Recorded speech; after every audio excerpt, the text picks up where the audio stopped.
Ladies and gentlemen, welcome back to the channel and welcome back to another round of Bases Picks. As always, please like and subscribe, share with a friend, colleague, relative, an associate, an enemy, any and all in between.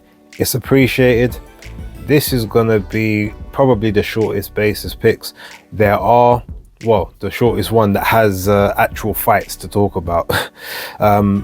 There's a few cards that are on tonight. So by the time you see this, they should be on TV. A couple in the States, one over in the UK that's on Channel 5. I don't think there's anything on the Zone this weekend. I don't think there's anything on TNT. I don't think there's anything on Sky. So I think I'm going to talk about 3 fights and then we're going to leave it there. So with that being said, let's get into the picks. Okay, so starting with the card that's taking place up in Newcastle, that's on Channel 5, being headlined by Harlem Eubank and Nurali Dogan, I think the name is. I was actually interested to find out there's a couple of people on the undercard. Jahan Ingram, who was one of the Mayweather, sort of one of those the Mayweather crop from TMT that was begging for his release, and I think got released about 3-4 months ago from his contract.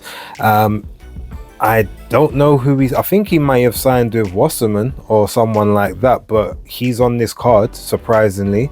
Don't know anything about his opponent, so congrats to him. Good that he can get back out and get active. Also, Sophia Leash is on this card as well. Very touted prospect from Germany.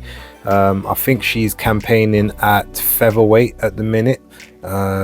If it's not featherweight, it could be super bantam, but one of those two.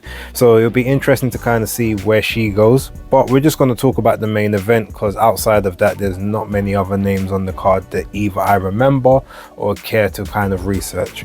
So Harlem Eubank, Nurali Erdogan, and Harlem is gone up to 147. He's now competing up at a new weight. Truth be told, I've not seen anything of Erdogan. All I know is his record, and the record is 16-3. Obviously, Harlem is 19-0. I think Harlem has got 8 KOs, I think, and Nurali, I think, has got something like, I think he's got one. I think he's got 1 KO win on his record, but it's an introduction to the welterweight division. It's an introduction to sort of just seeing how things feel at the new weight class. It's a Channel 5 thing, so look, he's gonna be there. He's gonna show up. I've got Harlem winning. I've actually got Harlem winning by stoppage. I've got nothing to base that on apart from the fact that I think he's gonna assume he's got more than enough power to get rid of Erdogan, and there's nothing on Erdogan's record that I've seen on the brief little bit of information I looked on it to suggest to me that he was anything special. I mean, he did win, to be fair to him. No, sorry, he didn't win. He lost his last fight via split decision, but it was against a 17-0 fighter. Yeah, I'm going to go with the stoppage. I'm going to go with the stoppage around the 8th round. Like I said, can't base it on anything other than vibes at this point. Okay, so next, there's an overtime boxing card taking place on the Zone. I think it's taking place in the OTX Arena in Atlanta, and it's being headlined by Brandon Adams against Andre Katsorakis. Katsorakis, I think his name is. Katsorakis, sorry, yeah. Being headlined by Brandon Adams, who had a pretty good victory last time out. I think, to be honest, I picked against him when he was facing Veron. I thought that the Argentinian would have a bit of maybe a youth and exuberance, energy over him, even though Brandon Adams was the more mature, but he did extremely well. He exceeded my expectations in that fight, and so because of that, I am expecting him to do similar this time. Now, there's a fight on the undercard that I'm definitely interested in watching, which is O'Shea Jones versus Femke Hermans. Now, Femke is the current 154-pound IBF and IBO champion. Most of you over here will remember Femke for getting knocked out brutally by Savannah Marshall prior to the Clarissa Shields fight. Well, since then, Femke ended up beating the the highly feared and respected up-and-comer Mary Spencer. Very, an older woman, been in the amateur system for a huge amount of time up in Canada, but she was sort of the boogie woman of the division. Like, she came in, I think it was 7 fights, 7 knockouts. She came in with the power, was one of the most feared. Femke outwomaned her, old woman her, just outdogged her, out hustled her in both the original and the rematch. And in both of those, that was a win that definitely aged very well on both Savannah Marshall and Clarissa Shields' resumes, that Femke was able to come back and do that. O'Shea Jones is a very accomplished amateur standout in the States, over 154, and she's one of a sort of a newer crop of people that are coming in to that 154-pound division, which it sorely needs new blood. 154, 160, 168, if those divisions are going to continue, they need these young prospects. But obviously O'Shea doesn't have a huge amount of pro experience to her name, so she's basically having to take huge step ups every time, or at least from the last couple of fights. It's been a big jump from, I think, the second to the last fight, and now from that last fight to this one. But one good thing about O'Shea, she's able, when she throws her combination, she's able to keep her head offline. She's able to stay centrally, stay in the pocket, dip down, sweep up with the shots, dip and roll the head at the same time, and she keeps her punches a bit shorter and more compact than a lot of her opponents. And same with Femke. Femke is a more upright person, and she more wings her shots in from a slightly wider arcing stance.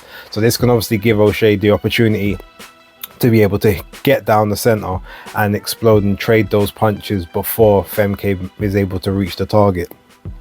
It's going to be a very big step up, a very big gap to close by O'Shea Jones. But I do think with her amateur pedigree and her youthfulness, she's 26 years old to Femke's 34, plus the fact that she has been improving in the last couple of bouts that I've seen her in. I'm going to go with her to win this by a points decision, but it's going to be, I feel, a very close one. I don't think she's going to get, a wide scorecard unless she totally dominates, which I just can't see happening at this point. But I do think she's going to do enough to win the close rounds and do enough sort of early to be able to kind of see this one through. So yeah, I see it being very close, possibly even a split. But I do see O'Shea Jones winning the IBF championship and moving on. Next, we're going to talk about Brandon Adams versus Andre Kataratskis. Now, Andre, I think, is 14-0 with 10 KOs, and Brandon Adams, I think, is 26-3. And I can't remember how many KOs. No, not 26, 25-3 I think he is, and I think he's got 16 KOs. But one thing I've noticed about Brandon, especially in that last fight, he's developed power from somewhere.